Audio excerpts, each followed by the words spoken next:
Vamos dar mais uma aula de Química, dando continuidade ao nosso estudo de soluções, tá? Sou a professora Ângela Ferreira, para quem não me conhece. Vamos continuar estudando esse tipo, essa ideia, esse tipo de transformação que pode acontecer numa solução. Olha só, o que seria uma diluição?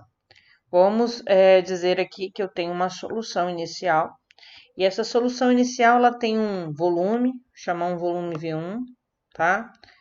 E uma massa, né? Que está relacionado com o número de mols, N2, o que caracteriza também uma concentração M1, por exemplo, tá? Aí eu vou acrescentar nessa solução inicial um solvente. Eu estou diluindo aí a minha solução. Eu estou acrescentando solvente, mas eu estou permanecendo com a mesma quantidade de massa.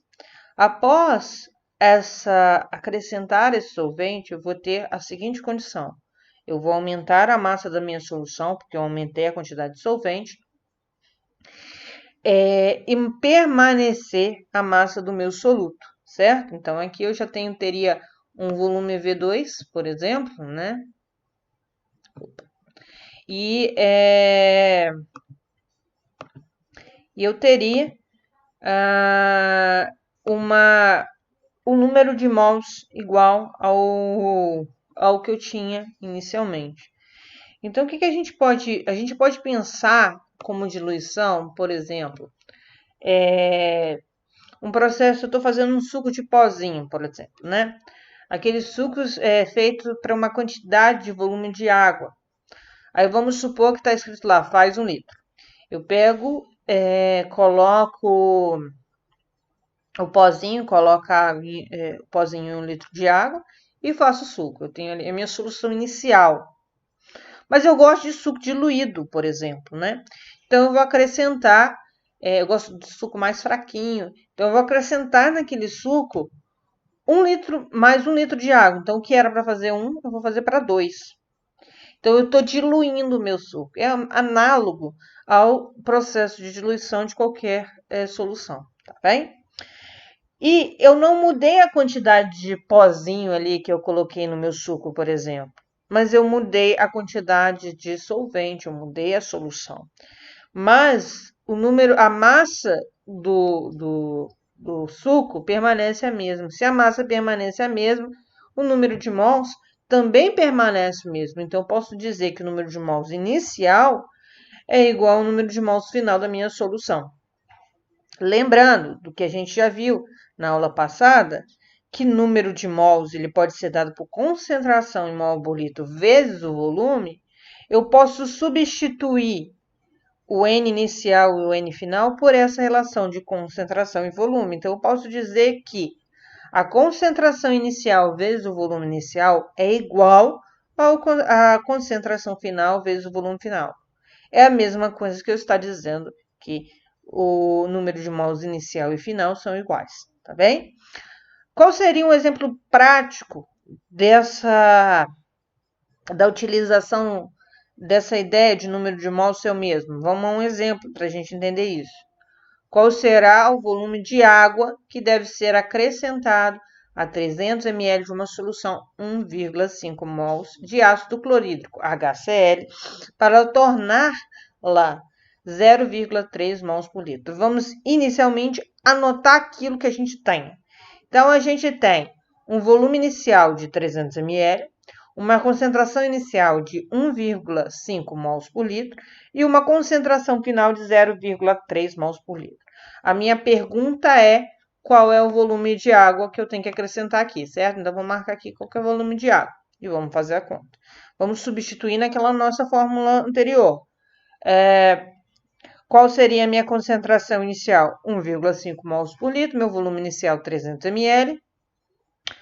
E a minha concentração final 0,3. Ângela, eu preciso mudar lá o 300 ml para litro? Não, não precisa, porque nesse caso você vai ter sua resposta em ml. Mas se você quiser trabalhar, é só lembrar que em 1 litro eu tenho 1000 ml, tá bom? Então, substituindo aí, 1,5 mols por litro vezes 300 é igual a 0,3 vezes o volume final. Eu vou descobrir inicialmente o volume final da minha solução, tá? Beleza. Fiz a conta aqui, ó. Volume final vai ser 1,5 mols por litro vezes 300 ml dividido por 0,3 mols por litro, ok? Fazendo essa continha, eu acho um volume final de 1.500 ml. Aí eu vou voltar à questão e... Essa é a pergunta da questão? Não, a pergunta da questão, qual será o volume de água acrescentado? Eu já tinha alguma quantidade de água? Sim, eu tinha 300 ml. Eu tinha um ácido clorídrico em 300 ml de solução. Então, eu vou acrescentar quantos? 1.500 menos 300. Então, a quantidade de água que vai ser acrescentado vai ser 1.500 menos 300, que dá 1.200 ml de água. Então, essa é a quantidade que vai ser acrescentada, ok? Beleza, vamos ver um outro exemplo disso. Ao adicionar uma quantia de 75 ml de água diretamente em 25 ml de solução, 0,20 molar SM, quer dizer mol por litro, tá? De cloreto de sódio, obtemos uma solução com concentração molar igual a, vamos anotar novamente as informações que são dadas, o volume inicial é de 25 ml, né? A concentração de 0,20 ou 0,2 mols por litro, e o volume final, como eu acrescentei 75 e 25, vai ser 25 mais 75, que dá 100 ml. Vou substituir novamente na mesma fórmula e vou encontrar o seguinte, 0,2 mols por litro vezes 25, que é o meu volume inicial, vai ser igual a concentração final vezes 100 ml. Rearranjando aqui e colocando a concentração final em evidência, eu vou ter lá 0,2 vezes 25 dividido por 100, tá? Fazendo essa continha, eu vou encontrar 0,05 mols por litro ou 0,05 molar, que é a mesma coisa, tá bem? Então, essa seria a resolução dessa questão, desse exemplo, tá bem? Então, eu espero que vocês tenham entendido que é uma diluição, só lembrar do suco lá, do pozinho, em 1 litro ou 2 litros. Eu espero que vocês tenham entendido. Caso tenha ficado alguma dúvida, deixa nos comentários as dúvidas que eu respondo prontamente. Se inscreva no canal se ainda não é inscrito. Ativa o sininho aí para vocês receberem as notificações das aulas postadas aqui. E caso me queira, me siga lá no Instagram, Prof. Ângela Ferreira, para mais dicas de química, para mais conteúdos de química aí, tá bem? E o meu muito obrigado.